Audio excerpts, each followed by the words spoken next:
Bonjour, dans cette vidéo, je vais te montrer comment tu vas pouvoir calculer le montant de tes impôts issus des revenus de l'immobilier. On va voir comment est-ce que les revenus fonciers que tu peux avoir sont imposés. On verra à quel taux ils sont imposés, parce qu'il y a un taux d'imposition sur les revenus fonciers qui est propre en fait à l'immobilier. Donc je te montrerai la méthode de calcul pour avoir par exemple calculé ton revenu foncier imposable et on verra à quel taux c'est taxé. On en étudiera aussi quelques optimisations fiscales que tu peux réaliser sur la méthode de calcul. Je te montrerai comment éventuellement ne pas payer d'impôts sur tes revenus issus des investissements immobiliers.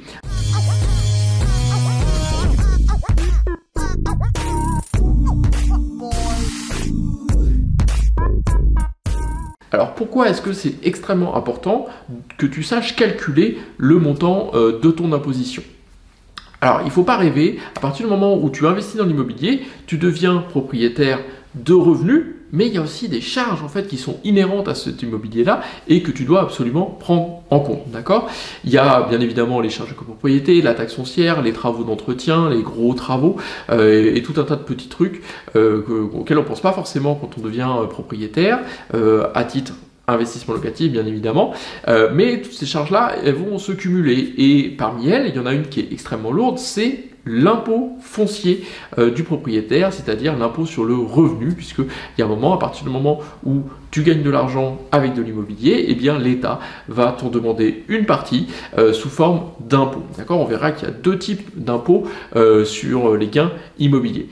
Alors, la première raison pour laquelle tu dois calculer cet impôt, c'est déjà pour ne pas te mettre en difficulté financière, puisque à partir du moment où tu achètes un bien immobilier, tu vas avoir des rentrées d'argent, tu vas avoir des sorties d'argent, et si tu calcules mal ou tu ne calcules pas en fait ton impôt, eh bien en fait il peut se trouver que ton investissement soit déficitaire, c'est-à-dire que tu aies beaucoup plus de sorties d'argent que de rentrée, et donc forcément la différence, il va bien falloir la chercher quelque part dans ton épargne ou dans ton salaire, d'accord ? Et il y a certains investisseurs qui, n'ayant pas ou mal calculé en fait le montant des impôts et avec quelques travaux supplémentaires qui n'étaient pas prévus, eh bien se retrouvent dans des situations très difficiles financièrement avec un manque de trésorerie, ce qu'on appelle un cash squeeze, c'est-à-dire qu'on se retrouve littéralement à sec de réserves financières et puis on se retrouve à faire des choix difficiles entre par exemple est-ce que je devais payer mes impôts à l'État ou est-ce que je vais rembourser ma banque et peut-être des fois on n'a même pas le choix, on peut faire ni l'un ni l'autre et donc dans ce cas-là on vend l'immobilier et c'est souvent avec perte et fracas. Donc ça c'est la première raison pour laquelle tu dois absolument calculer ton impôt et pas sur juste un an mais le simuler on va dire cela sur plusieurs années. La deuxième bonne raison, c'est tout simplement que tu dois convaincre quelqu'un avant d'acheter l'immobilier, puisqu'en général, tu n'as pas l'argent sur tes comptes pour acheter une maison ou un appartement. Il faut que tu ailles voir le banquier. Et plus tu auras une simulation précise sur les rentrées d'argent, les sorties année par année, plus en fait le banquier aura confiance en toi. Moi, personnellement, je ne prêterai pas d'argent à quelqu'un qui veut investir dans l'immobilier mais qui ne sait pas calculer le montant de l'impôt sur les revenus locatifs. D'accord ? Si tu veux gagner de l'argent avec l'immobilier, obligatoirement, tu dois savoir combien rentre, combien sort, et parmi les sorties, la plus grosse charge, c'est l'impôt sur le revenu. D'accord ? Donc il faut absolument le calculer. S'il te plaît, ne fais pas l'erreur de te lancer dans l'immobilier sans savoir calculer le montant de ton impôt foncier. Donc voilà, donc 1, tu te mets en sécurité, et 2, tu mets la banque en sécurité, et donc forcément tu te donnes une possibilité supplémentaire d'obtenir tes crédits pour investir dans l'immobilier à crédit. Donc, une fois qu'on a vu ça, comment est-ce qu'on calcule ce fameux revenu, l'impôt sur le revenu issu de l'immobilier ? Alors, va fonctionner en deux étapes, puisque c'est une formule qui est assez simple. C'est l'impôt que tu vas payer sur tes revenus immobiliers. Il faut d'abord calculer le revenu foncier imposable, d'accord ? Et ensuite, on applique le taux d'imposition sur les revenus fonciers. Alors, on va commencer par le calcul du revenu imposable. Si tu es propriétaire d'un appartement, que tu loues 10 000 € par an, eh bien, on pourrait croire que on prend les 10 000 € de revenus et puis on applique un taux d'imposition sur ces 10 000 €. En fait, c'est pas vrai, puisqu'il y a deux méthodes dans la catégorie des revenus fonciers pour calculer le revenu imposable. D'accord ? C'est le revenu imposable, c'est pas le revenu que tu encaisses, c'est le revenu que tu déclares aux impôts et c'est sur cette base-là en fait que tu vas être taxé. C'est un petit peu comme voilà, le chiffre d'affaires d'une entreprise n'est pas son bénéfice, d'accord ? On taxe pas une entreprise sur son chiffre d'affaires, on le taxe sur le bénéfice, puisque c'est voilà, le chiffre d'affaires, c'est les rentrées d'argent. mais il faut bien tenir compte des dépenses qu'il y a en face. Et c'est sur la différence entre les rentrées d'argent et les dépenses qu'on gagne de l'argent, et c'est là-dessus en fait que l'impôt est prélevé. Et bien pour l'immobilier, c'est strictement la même chose. Et donc il y a deux méthodes de calcul. Il y a une méthode simple qui s'appelle la méthode de calcul des impôts avec le revenu foncier, et on peut calculer l'impôt sur les revenus fonciers avec la méthode réelle. D'accord? Donc le microfoncier, c'est simple, tu prends les 10 000 euros et tu peux déduire 30%. C'est un abattement forfaitaire, d'accord, c'est fixe, de ces 10 000 euros. Donc, grosso modo, tu as un chiffre d'affaires de 10 000, tu as 30% au titre des charges, d'accord, ça doit inclure ta taxe foncière, ça inclut tout, d'accord, tu peux pas, il n'y a pas de, c'est simple, c'est tout ou rien, et tu déclares 7 000 euros dans ta déclaration d'impôt que tu remplis au mois de mai. Et on va calculer ton imposition sur ces 7 000 euros là. Le régime réel, lui, il est un petit peu plus compliqué, parce que, eh bien, il faut que tu gardes toutes les factures qui sont liées à ton immobilier. Parmi ces factures, il y en a que tu peux déduire de tes recettes et d'autres que tu ne peux pas. Parmi celles que tu ne peux pas, par exemple, c'est tous les travaux de démolition ou de construction. Des aménagements de combles, par exemple, tu crées un nouvel appartement, et bien ça, tous les travaux qu'il y a dedans ne sont pas déductibles, par exemple, de tes revenus fonciers. À l'inverse, par exemple, tu peux déduire ta taxe foncière, tu peux déduire les charges de copropriété qui sont à la charge du propriétaire, tu peux déduire, je sais pas si tu as un plombier, un électricien qui vient réparer un radiateur, un chauffe-eau, etc. Ça, ce sont les genres de choses que tu peux déduire. Donc ça veut dire qu'à la fin de l'année, tu regardes combien tu as encaissé, nos 10 000 euros pour l'appartement, et puis combien de charges tu as payé. Par exemple, je sais pas, 5 000 euros. Et ton revenu imposable, c'est la différence entre le chiffre d'affaires moins les dépenses déductibles, et ça te donne, dans notre cas, 10 000 moins 5 000, ça te donne 5 000 euros de revenus imposables. Donc dans un cas, dans le calcul, la méthode de calcul microfoncier, on a 7 000 euros de revenus imposables. Dans l'autre, au régime réel, on a 5 000 euros. Donc forcément, qui est-ce qui va payer le moins d'impôts? D'accord? Si on a deux investisseurs, ils ont exactement les mêmes types d'appartements, les mêmes charges, et bien il y en a un qui va payer plus d'impôts que l'autre. C'est celui qui va déclarer 7 000 euros de revenus imposables, puisque par essence, plus tu vas déclarer de revenus imposables, et plus tu vas être taxé. Parce qu'à taux d'imposition égal, bien forcément, c'est celui qui déclare le plus d'argent qui va payer le plus d'impôts.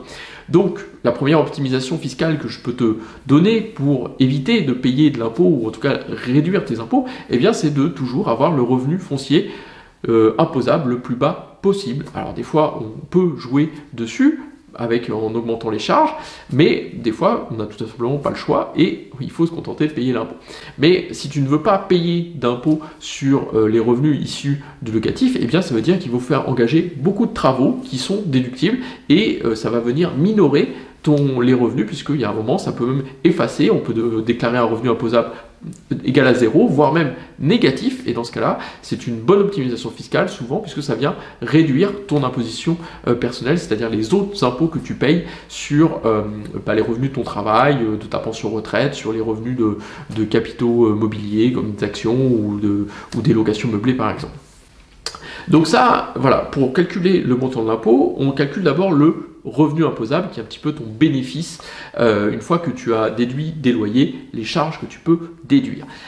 La seconde, une fois qu'on est arrivé avec ce résultat sur le revenu imposable, c'est ce que tu vas déclarer sur ta feuille d'impôt tous les mois de mai pour les années à venir, à chaque fois que tu seras propriétaire d'un investissement locatif qui sera loué, eh bien il y a un taux d'imposition. Et ce taux d'imposition sur les revenus fonciers, eh bien il est composé de deux impôts. On a un premier impôt qui s'appelle les prélèvements sociaux, autrement dit la CSG-CRDS, qui est un taux fixe, d'accord? C'est le même pour toi que pour moi, que pour tout le monde, d'accord? Et ce taux fixe, il est fixé à 17,2%. C'est un taux qui a augmenté dans les 3-4 dernières années, il était de 15,5 avant et maintenant il est passé à 17,2. C'est un impôt, on va dire, qui a une assiette de taxation très large, puisque ça taxe aussi bien l'immobilier, mais pas que l'immobilier, puisque on en paye aussi sur les salaires, sur les pensions retraite, sur les revenus des capitaux immobiliers tels que obligations, actions. Donc c'est pour ça que l'État, s'il augmente de 1,5% cet impôt-là, ce sont tout de suite des milliards d'euros qui rentrent dans les caisses. Donc c'est très facile à augmenter et beaucoup de recettes. Après, est-ce que c'est juste, pas juste? Ça, ce sera l'objet d'une autre vidéo éventuellement. Ça, ce sont des débats pour les politiques et les fiscalistes. Donc, par exemple, sur nos 5 000 euros qu'on a déclarés, eh bien, on va payer 17,2% de prélèvements sociaux, autrement dit 17,2% de CSG, CRDS, d'accord? Et puis, sur les 5 000 € qu'on aurait déclaré, il y a aussi l'impôt sur le revenu, d'accord? Et ça, ce n'est pas un impôt qui est fixe, eh bien, il est progressif, c'est-à-dire qu'il ne sera pas le même pour toi que pour moi, c'est-à-dire que plus tu gagnes d'argent, et plus tu vas être taxé. Par exemple, si tu gagnes 0, d'accord, tu n'as que les revenus des 5 000 € de ton appartement, eh bien, la première tranche de l'impôt sur le revenu, eh bien, c'est 0% de taxation, d'accord? Donc, ça veut dire que les 5 000 premiers euros que tu vas gagner avec cet appartement, ils seront soumis à 0 € d'impôt sur le revenu et 17,2 au titre des prélèvements sociaux obligatoires. Donc, sur les 5 000, tu vas payer seulement 17,2%. Bien évidemment, à partir du moment où tu vas arriver, je crois que pour 2020, la tranche marginale d'imposition, la première, taxée à 11%, c'est à partir du moment où tu vas gagner plus de 11 000 € de revenus par an, jusqu'à peu près 25-26 000 €, tu vas être taxé à 11%. Donc ces 11% vont venir sur les 5 000 €, ils vont s'appliquer sur les 5 000 €, auxquels on va ajouter les 17,2, et donc on va arriver à un taux d'imposition global sur tes revenus fonciers d'à peu près 28,2%. D'accord? Et puis après, la première tranche c'est 11, ensuite c'est 30, ensuite c'est 41, ensuite c'est 45, d'accord? Et ça s'arrête à 45. Mais 45 plus 17,2, on est déjà à 62,2% de taxation sur le bénéfice, d'accord? Donc ça veut dire qu'il y a quasiment les 2/3 du bénéfice de tes revenus issus de l'immobilier qui vont aller en guise de taxation, d'accord? Après, je te laisse deviner si c'est juste ou c'est pas juste. Moi, personnellement, je trouve que c'est un système qui est complexe, mais c'est un système qui permet aux plus riches de participer plus, on va dire, au financement du système social français. Et donc moi, j'ai aucun souci à avoir tous mes impôts payés en France et pas m'être exilé sur une île exotique pour éviter de payer les choses. Donc pour résumer, le calcul pour connaître tes revenus fonciers, ceux que tu vas payer cette année et puis c'est ceux des années suivantes, eh bien tu prends tes revenus immobiliers, moins les charges ou l'abattement microfoncier, ce qui te donne ton revenu imposable sur lequel tu appliques le taux d'imposition qui est composé d'une partie fixe, la CSG-CRDS à 17,2%, et d'une partie variable, ta tranche marginale d'imposition. Alors, la première optimisation fiscale que je peux te proposer pour réduire tes impôts et ne moins en payer, eh bien, c'est déjà de choisir la bonne méthode de calcul entre les revenus fonciers et le régime réel, d'accord, l'abattement microfoncier et le régime réel, puisqu'il y a des années où, eh bien, peut-être que l'un des deux régimes va être plus intéressant et d'autres années, ça va être le contraire. Et il y a des investissements qui se prêtent mieux à l'un des régimes qu'à l'autre, d'accord. Typiquement, les parkings ou les locaux industriels, il y a très peu de charges supportées par le propriétaire, donc possiblement le régime microfoncier souvent est intéressant. À l'inverse, sur des locations, il y a beaucoup d'entretien et donc forcément, voilà, je sais pas si par exemple on a confié la gestion à une agence, et bien tout ça, et qu'il y a un emprunt, toutes ces charges-là, eh bien, on va avoir une optimisation fiscale à déclarer au réel. Mais bien évidemment, tout ça, il faut le calculer. Et voilà, moi, j'ai développé des simulateurs pour mon besoin personnel. Il y en a un qui est gratuit, qui s'appelle Renta Garage 1, qui est disponible, le premier lien en dessous de cette vidéo. Et puis, je mettrai les liens aussi vers les versions payantes, qui sont Renta Garage 2, qui, lui, la différence avec Renta Garage 1, c'est qu'on va sur une période de 30 ans et on a vraiment une comparaison, on va dire, très très précise en termes de simulation des revenus immobiliers avec l'emprunt, la situation familiale, le taux marginal d'imposition. Tout ça est pris en compte en fait pour que tu puisses bien te projeter et puis ça te sort un dossier nickel aussi pour présenter à ton banquier, ce qui était la raison première pour laquelle j'ai développé ce simulateur. Je te laisse aller voir la page de présentation si tu veux. Deuxième optimisation fiscale que je peux te donner, eh bien, c'est de choisir ton régime d'imposition. Puisque là, aujourd'hui, je t'ai présenté le calcul d'imposition pour les revenus fonciers. D'accord? Mais en fait, il n'y a pas que cette méthode-là de calcul. Il y a aussi les BIC, bénéfices industriels et commerciaux. Et ça sert à calculer les impôts pour les locations meublées. D'accord? Et donc ça, en fait, c'est un système d'impôt qui est différent. Et il se peut que ce soit peut-être plus intéressant pour toi d'être au régime meublé que dans le cadre d'une location nue. Un troisième régime en fait fiscal qu'on peut utiliser pour investir dans l'immobilier, c'est celui de l'impôt sur les sociétés. Moi, c'est un régime que j'utilise, qui est majoritaire, on va dire, dans mes investissements immobiliers, mais j'aime bien en fait avoir une imposition au revenu foncier et une imposition donc, des particuliers et une imposition des entreprises. Parce que ça me permet tout simplement une diversification. Et quand M. Macron a été élu président, eh bien en fait la fiscalité des particuliers a augmenté et la fiscalité des entreprises a baissé. Donc ce qui fait que ce que j'ai payé en plus d'un côté, je l'ai payé en moins de l'autre. Et comme on ne sait pas en fait sur l'immobilier, c'est quelque chose qu'on détient pendant des dizaines d'années, eh bien on ne sait pas comment va évoluer la fiscalité. Donc c'est intéressant en fait de varier les fiscalités. Il n'y en a pas une qui est meilleure que l'autre, mais elles sont toutes différentes. Donc il y en a certaines qui vont être adaptées pour certains projets, d'autres qui vont pas être adaptées. Donc on fait son choix. Et puis c'est bien peut-être d'avoir un tiers de chaque, ou moitié-moitié, ou 2 tiers, 1 tiers, mais pas d'avoir tous ces investissements dans le même panier fiscal, puisque on ne sait pas en fait comment ça peut évoluer tout ça. Donc c'est une optimisation fiscale. Et pour ceux qui sont très très fortement taxés à l'impôt sur le revenu, les tranches à 30, 41, 45%, eh bien l'impôt sur les sociétés, il y a vraiment un gros bénéfice à opter pour ce type d'imposition-là. Donc voilà, je te laisserai regarder. Et le simulateur que j'ai créé pour comparer les deux et savoir si je devais me lancer dans l'imposition des sociétés, eh bien s'appelle Renta SCI. Et pareil, tu peux retrouver le lien en description de cette vidéo. Alors pour terminer, une dernière optimisation fiscale, pour ne pas payer d'impôts du tout, eh bien comme je te l'ai dit, dans les revenus fonciers, comme on peut déduire un certain nombre de travaux, eh bien c'est intéressant d'acheter des biens avec des travaux, des lots de garage avec des travaux ou des appartements avec des travaux. Pas tous les types de travaux, mais certains seulement.